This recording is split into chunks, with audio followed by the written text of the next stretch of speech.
Good evening, everybody. It's tarot o'clock. Once again from the Holy Book of Thoth of Vladimir Shmakov. And we're up to Arcanum IX, which is the Hermit. Trying to get that into focus. Hebrew letter Tet. Number 9. Initiation, prudence, occult light, the Hermit, and as our inspiration again, the ArtTheurg tarot deck, currently on exhibition at the Kupol Gallery in Moscow with a copy of this book, which it was very hard to get there to deliver.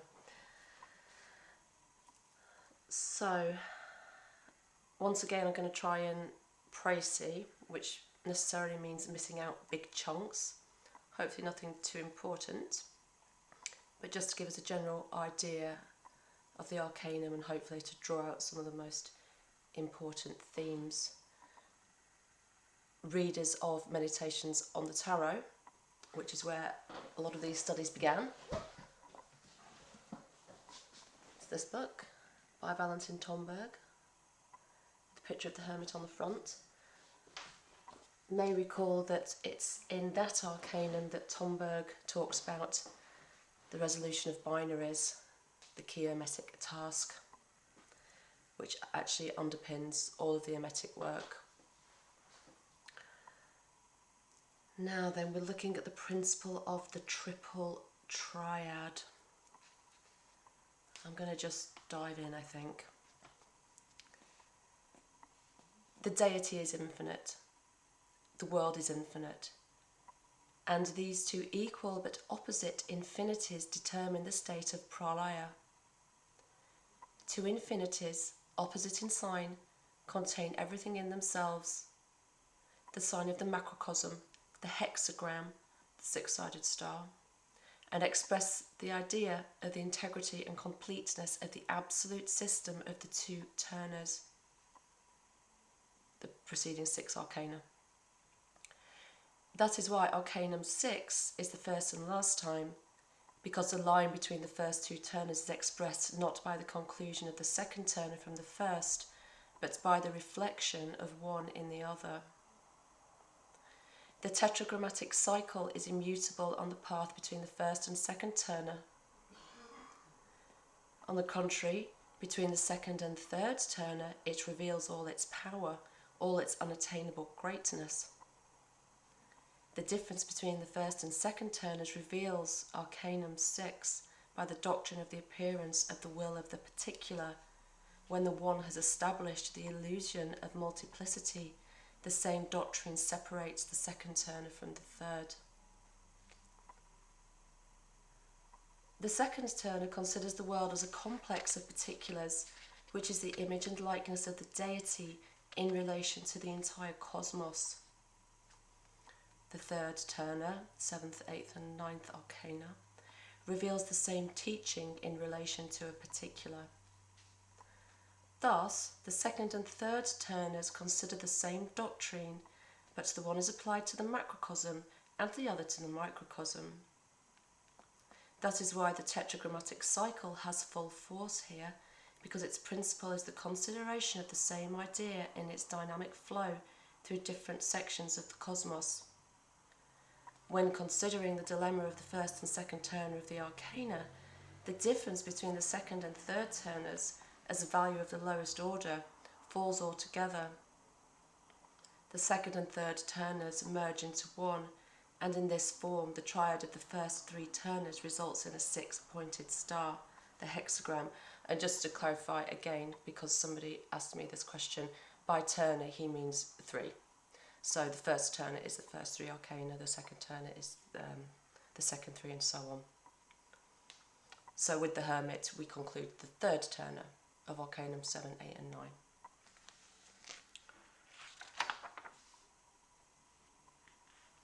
He then goes into a section called the nature of, well, skipped a bit, the nature of the earth on the self-determination of the monad in the mental self-consciousness in the astral, and solitude on the physical plane. It's a quote from Sadi. Like a lonely mountain, live in solitude, in contemplation of the things around you, and, like the top of the mountain, your brow will touch the heavens. And from the Vedanta, you were alone at the time of birth, you will be alone at the moment of death. You alone must answer before the inexorable judge.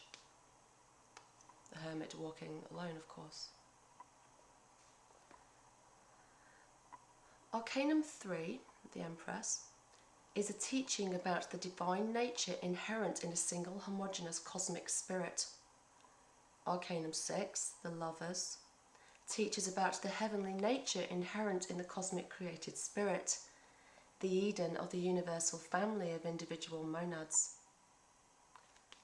Arcanum IX, the Hermit, reveals the law of earthly nature, life in which is the lot of the fallen Adam.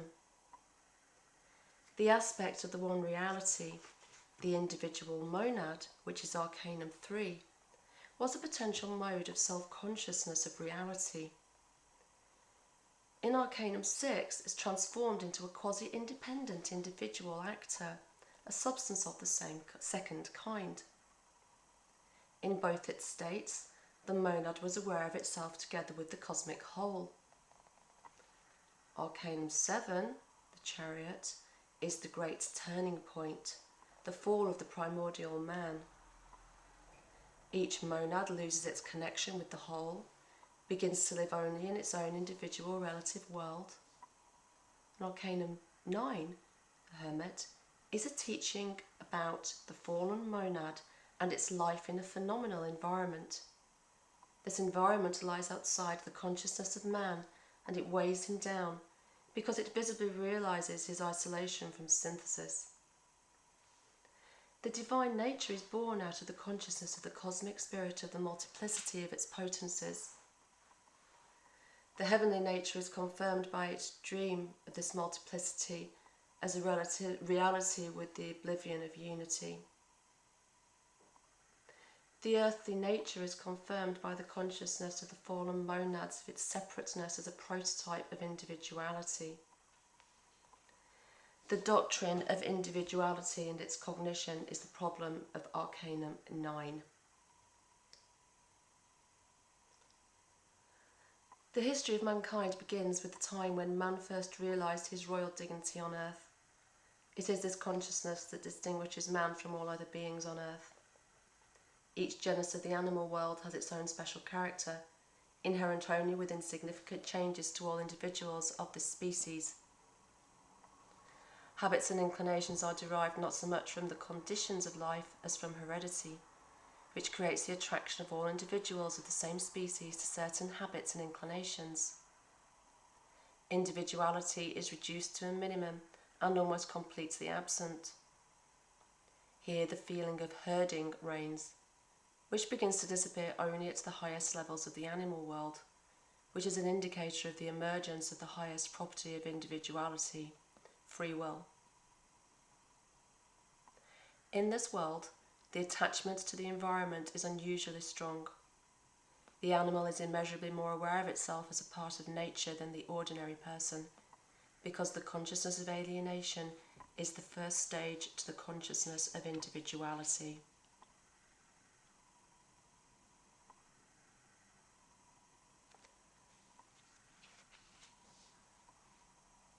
The feeling of gregariousness continues to weigh on a person for a very long time, until a person gets full confidence in himself.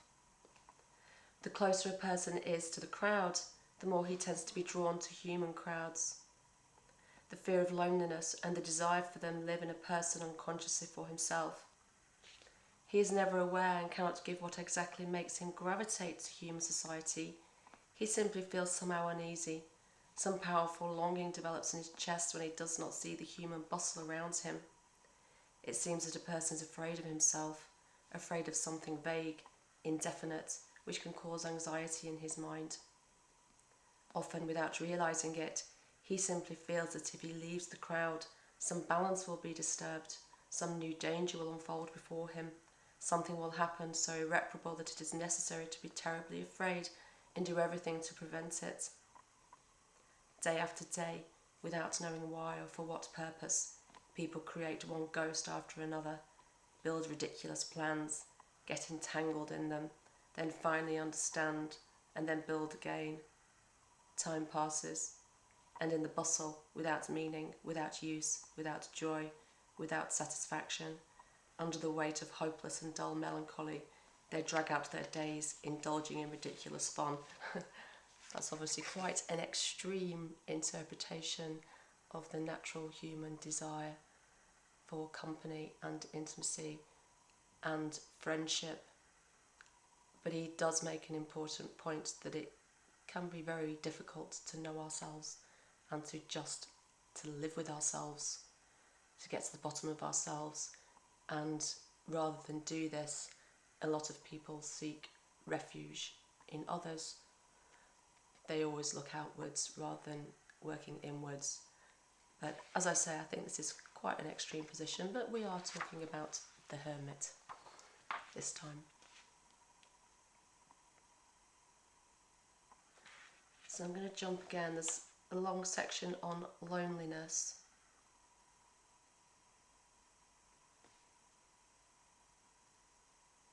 And when a person starts to strive for solitude.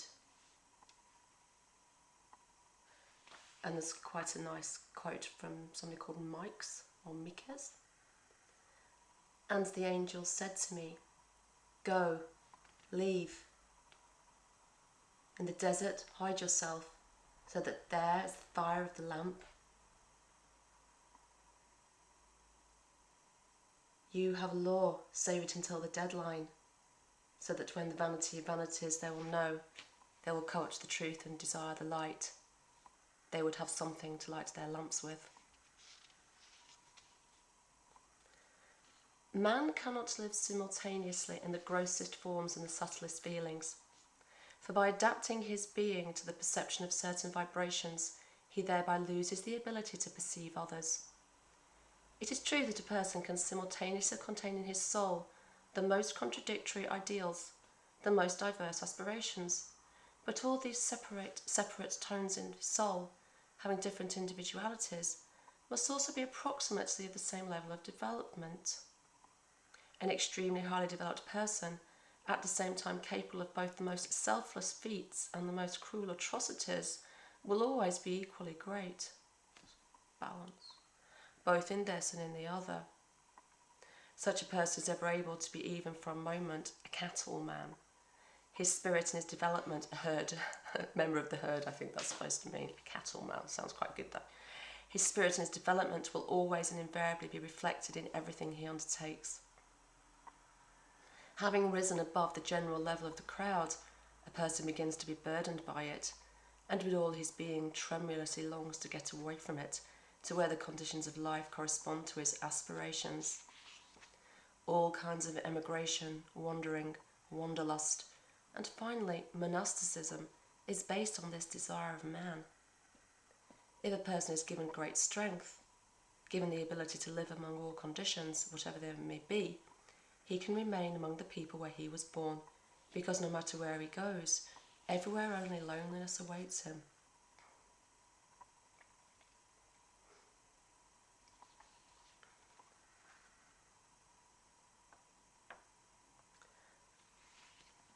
And now he's talking about coming to a critical moment in life. When a person passes from one state to another, there is always a certain dead point between these two states. At this time, for a moment, a person finally loses touch with everything that was close to him up to that time, but does not yet acquire a connection with the new one. When the first glimpses of spiritual consciousness appear in a person, he seems to be lost, and it is at this time that loneliness and its burden reach their climax. If a person does not manage to pass this point, he seems to freeze in it, and his life becomes empty and hopeless. The abyss, of course, the idea of crossing the abyss, the valley of the shadow of death, the earth. The vast majority of people, after flashes of consciousness, stop at this point. Individuals go further. They do not lose sight of those cases of their life that first made them think. They begin to analyse them. They have individual questions. They find their solutions. And so gradually the path is revealed to these people, or rather, they create it themselves. Following it, they gradually form close ties with the new world that has opened up before them. And in strict harmony with this, they also renew ties with the past, but already so deep and strong that they are not afraid of any shocks. A person who is thoughtful and far-sighted about the events of his life always has the opportunity to anticipate any revolution that should take place with him. It is out of the chaos of changes and transformations of everything that he sees around him that a person comes to the feeling of his own higher principle that underlies him. Thinking about his life and analysing its details, a person invariably comes to a clear consciousness of its reasonableness in the end, and through this, to the recognition of the perfection of the principle that lives in him.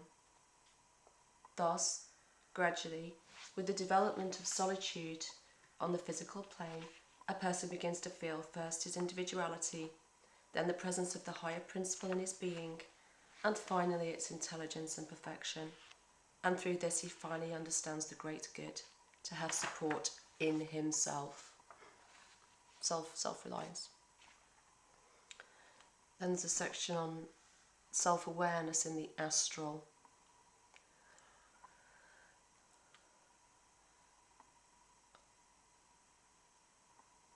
I'm just going to leave that. I don't think it's difficult to teach this. Then section on the self-determination of the monad in the mental. Nice quote here from Leibniz. Thinking is only attention to what is happening in our soul. And another quote from Poseidonius. For a person to stop thinking is equivalent to death.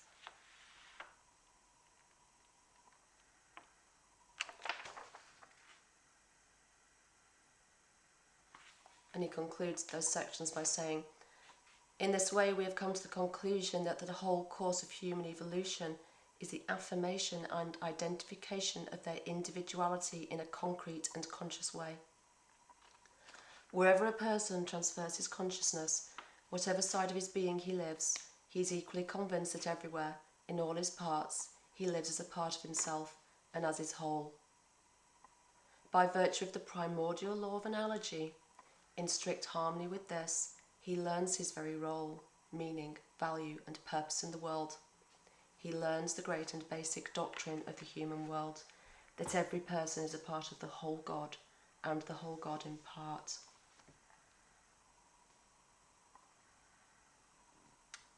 Then we're going to go on to the consciousness of the spirit and true life in the invisible light, the gift of contemplation. Quote here from Saint Isaac the Syrian. He who is accustomed to the mysteries of the Spirit and to the revelations and knowledge ascends from knowledge to knowledge, from contemplation to contemplation, and from comprehension to comprehension.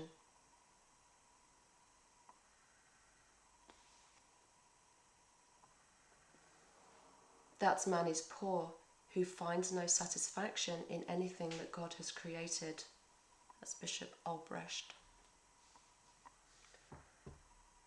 The consciousness of her utter poverty is the beginning of a new era. When a man loses one thing, he creates something new, something immeasurably more powerful, in a way unknown to himself, eternally destroying everything, devouring everything with the abyss. Man always creates a new repository of things in the recesses of his soul, creates a new world, unshakable and eternal, living in himself. This is the true meaning of the covenant of the ancient tradition that only by losing everything will you achieve everything. The development of a person and his self-consciousness is both the goal and the result of his actions, because on the one hand, the environment encourages a person to activity and development, and on the other, the growth of consciousness is the self-consciousness of a person through the objectification of the qualities of the environment in the potency of the spiritual principle.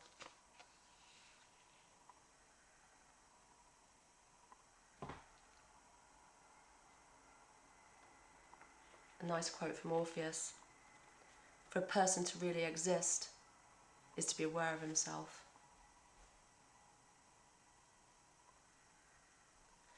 The will of man has its purpose to control his movement along the entire path of evolution.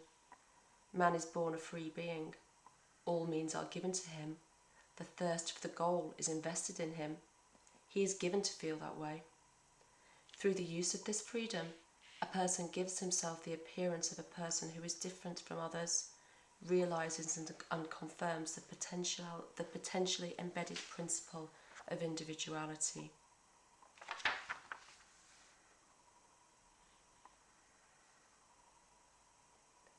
The full consciousness of the real essence of the phenomena of the universe, that is, the knowledge of their comparative value in relation to the Absolute, is what I call cosmic consciousness.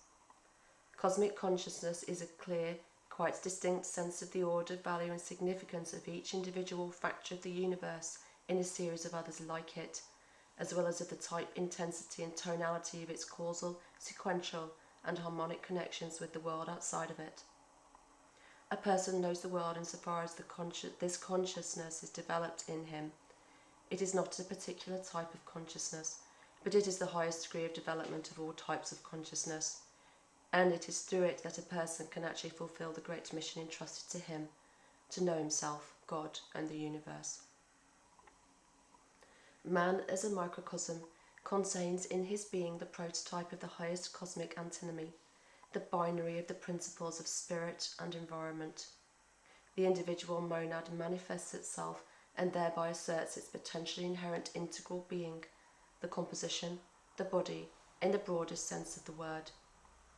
In harmony with this, the environment, objectified under the influence of the monad's substantial force, in turn influences the order, in terms of the degree of synthetism of the monad's consciousness.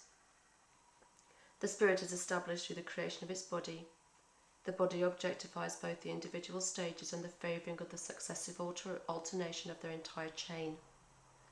By asserting itself in its being, and thereby realising its individuality, the monad, on the one hand, asserts in itself the illusion of being created, and on the other hand, separates itself from the outside world, and recognises itself as an independent, self-sufficient volitional centre. Thus, the self-affirmation of the cosmic family of monads is the affirmation of the world illusion, just as the Brahman dreams of his own creation. At the same time, in harmony with this process, the opposite happens. Each monad begins to synthesize the already approved elements of the composition and, through the sense of synthesis, begins to feel the nature of the relative syntheses created by it as aspects of the Absolute. As this feeling develops, it passes into the consciousness of the dilemma. Quasi an independent assertive volitional centre and environment. The body, in this consciousness is transformed into a set of vehicles, that is, intermediary links between the different environment that creates forms and the principle that asserts and recognises those forms.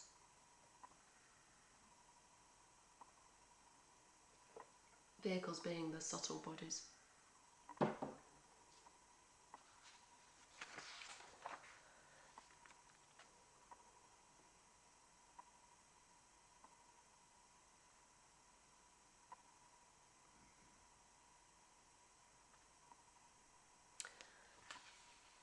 He wants to give a sense of what this individual freedom and self-consciousness feels like, quoting from Louis Claude Saint Martin. Suddenly, my spirit broke through at the very conception of the deity, and there I was embraced by love, like a beloved bride being embraced by her bridegroom. But I cannot describe the greatness of the joy of the spirit. It is incomparable to anything except the state when life is born in the midst of death. This state is similar to the resurrection from the dead. In this light, my spirit suddenly began to see through everything inside and around every object. Even in cereals and herbs, he saw God. He has seen who God is, how he exists, and what his will is. It's like a born-again experience he's describing. And a person who has ascended to these exalted heights of the spirit puts an end to all suffering, receives answers to all questions, perceives the echo and response of aspirations to all searches, and the heavy longings of his spirit turn to calm joy. The one who ascends to heaven guided by the Spirit, and in the firm boldness of his soul, enjoys the sight of wondrous things there. That last little bit was from Gogol. But then, as Shmakov says, but people don't understand and can't understand it. The true sage is so different from other people that all efforts to understand him are in vain. Each individual sees in him only his own reflection and forms his own idea of the sage from it. But how many people, so many ideas, because they are all different, all contradict each other.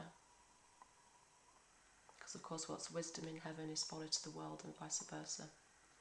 The sage may look like a madman.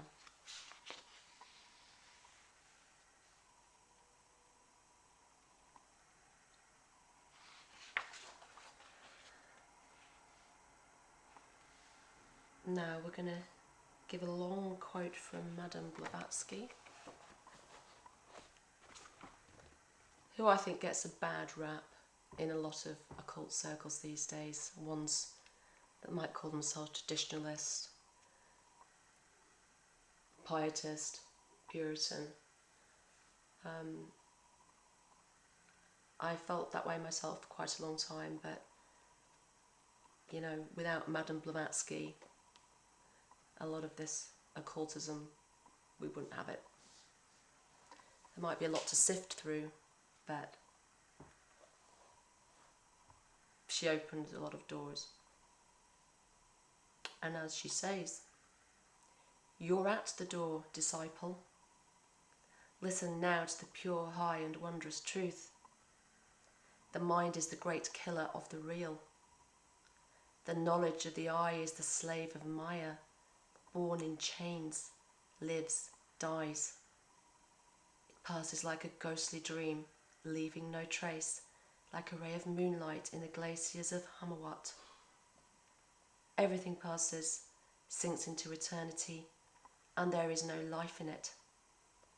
It is haughty and proud, like a true slave, and therefore there is no spark of Brahma in it. As decayed clothes are replaced by new ones, so the knowledge of the eye is lost and reacquired from life to life. The knowledge of the heart, the ray of divine truth passing through you, lives inviolably and grows stronger, praising its creator tirelessly.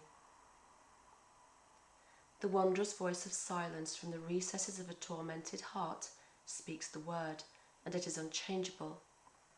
It is not ghostly. It is always with you, the faithful guardian of sensitivity, the pledge and hope of achievement. Listen to him. In the silence of the silent word of comfort, it will introduce you to divine knowledge, give you strength and a way. Be afraid of loneliness among many. Not allies, but a wall of fencing they are to you. Be alone with yourself, and the world will open up before you. Go into the depths of yourself, for there you will find everything. Now, O Chela, when you are privileged to join the few, you must conquer the body of thought within you, just as you have conquered the body of the senses. And as you have received the divine gift of thought in the subjection of the senses, so the lotus of your soul will open its petals on the tomb of thoughts. The knower must be wise, but wisdom is the daughter of the knowledge of the heart. Seek wisdom without worrying about mental knowledge, because the mind cannot comprehend you, the divine, anyway. And when thoughts and feelings are submissively asleep in oblivion, when the world around you and the world in you are quiet, when not a single wave will disturb the silence of your soul, you will hear from the depths of your majestic voice of silence. From the Annals of the World.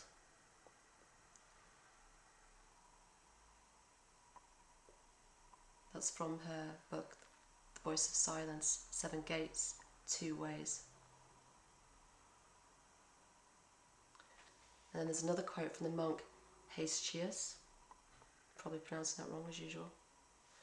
The high depth will be seen by the intelligently holding silence of the heart, and the wondrous will be heard by the ear of the silent mind.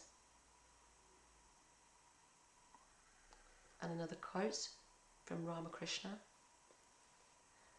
The mind binds a person, but the mind frees him. If I think absolutely freely, then whether I live in the world or in the forest, what is my lack of freedom or my shackles? I am the child of God, the son of the King of Kings. Who can bind me?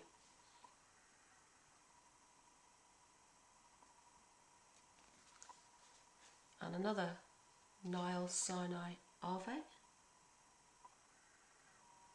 a book called Kindness. There is the highest prayer of the perfect, a kind of rapture of the mind, its entire detachment from the sensuous, when with the unspoken sighs of the spirit it draws near to God. Who sees the disposition of the heart open like a written book and expressing its will in voiceless images?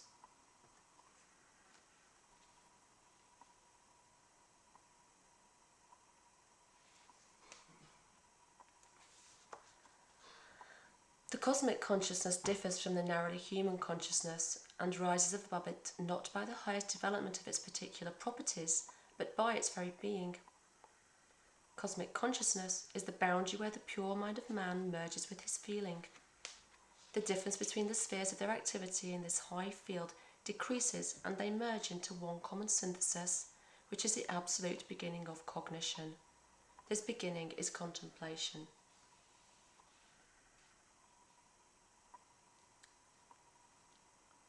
And there's a long quote from Otto Weininger. I'm not going to read it all, but he says, "We all have a mysterious and amazing tendency to return from the change of time to our inner spiritual self, from everything that comes to ourselves from the external environment.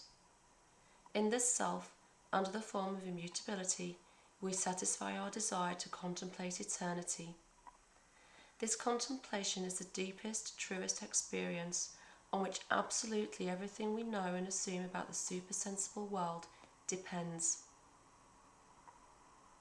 This contemplation convinces us that there is something whose existence is quite certain to us and that everything else is nothing but phenomena.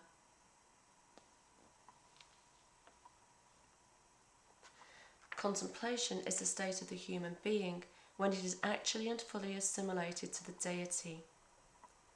To see everything, to be aware of everything, to feel everything, to experience everything, to be everywhere, to be identified with everything. This is the state in which a person truly becomes the image and likeness of God.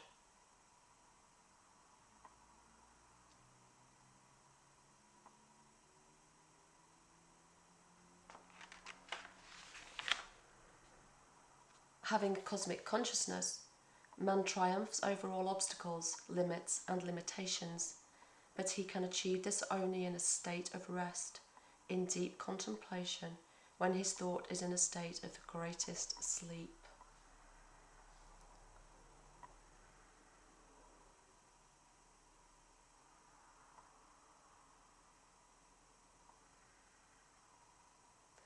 A quote from Meister Eckhart. Then the spirit absorbed all the forces, so that the body ceased to exist for it. Then neither memory nor reason, nor the external senses, nor the forces that should maintain and improve the body worked. In this way, a person must free himself from the external senses, turn inward, and sink into oblivion of all things and of himself. The great gift of contemplation lifts the human spirit to the highest realm of consciousness where it sees life without feelings and regrets, without bitterness and suffering. When he sees the ocean of motion, he also finds in his soul a deep, sweet, inexplicable peace, that royal peace at the peaks of Olympus, where the gods dwell with their perfect wisdom.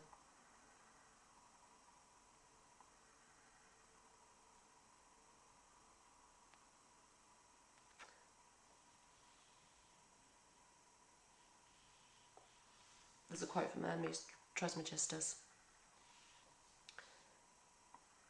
If you could have wings, soar in the air between heaven and earth, and from there see the firmness of the earth, the waters of the ocean, the flow of the rivers, the lightness of the air, the purity of the fire, the flight of the stars, and the movement of the sky surrounding them.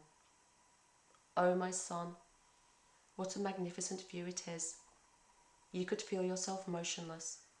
You could know in an instant the motionless movement, the manifestation of the invisible in the order and beauty of the world. Such is the glorious end of him who follows wisdom, to become a god.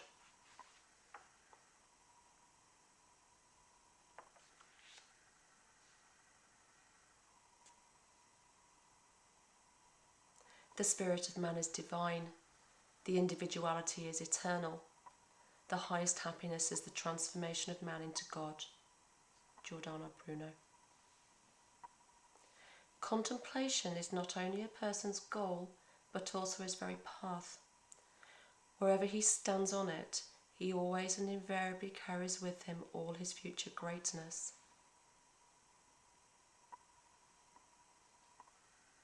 Faith in oneself, faith in the human person, is at the same time faith in God. For the deity belongs to man and to God, with the difference that it belongs to God in eternal reality, and is only achieved by man, only obtained. In this state there is only possibility, only aspiration. That's a quote by Vladimir Shmakov. And from Lao Tzu, he who acts according to Tao becomes one with Tao. From the Bhagavad Gita, who sees the spirit that is diffused in all things, motionless but moving everything, and he knows that Brahma is the highest. In all things of the universe he is the same, and in his soul he knows him. He will follow the path of light and immortality. This inner mysterious light is invisible and is a life-giving ray that regenerates a person, gives him new life in an incomprehensible way for him, and therefore is truly lux occultata et lux in occulta. And that was Hermit.